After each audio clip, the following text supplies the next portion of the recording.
সুমাইয়া আক্তার মিঞ্জু। সুমাইয়া আক্তার মিঞ্জু। মিঞ্জু। আচ্ছা, আজকে পরীক্ষা কেমন হয়েছে? ভালো হয়েছে। কোশ্চেন কি কমন ছিল? হ্যাঁ, অনেক কমন ছিল। আচ্ছা, তুমি বিবেনের কোন কোর্স স্টুডেন্ট ছিলা? আমি ফার্স্ট টাইমার ছিলাম। ফার্স্ট টাইমার ফুল কোর্সে, তার মানে তুমি একটা লম্বা সময় ধরে বিবেনের সাথে ছিলা। এই পুরো জার্নিতে তোমার কাছে কেমন মনে হচ্ছে? বিবেনের এজ এ প্ল্যাটফর্ম কেমন? অনেক ভালো, ওরা অনেক ভালো বুঝায়, সবকিছু দিক দিয়ে অনেক ভালো হয়েছে। আচ্ছা, বিবেনের কোন কোন ভাইয়া ক্লাস করতে তোমার ভালো লাগতো? আমার সবচেয়ে বেশি সাধারণ জ্ঞান, সাধারণ বিজ্ঞান, তারপরে ওদের ক্লাস করতে ভালো লাগে। সাধারণ জ্ঞান সবচেয়ে বেশি ভালো লাগতো। তো আজকে বিবেনের যে আমরা যা পড়িয়েছি ওইখান থেকে কেমন কমন পেয়েছো? অনেক কমন।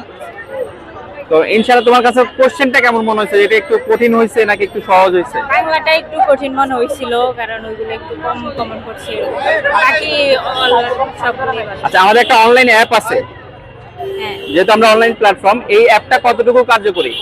অনেক কার্যকরী। যারা পড়ে নাই তারা পড়লে ভালোই হবে। এবং বিবেনের ওভারঅল সার্ভিস কে যদি রেটিং করতে বলি তুমি কত দিবা? 100। 100 তে 100 দিবা? আমার তো অনেক অনেক ভালো হয়েছে। আচ্ছা, অনেক অনেক শুভকামনা তোমার জন্য, অনেক ধন্যবাদ।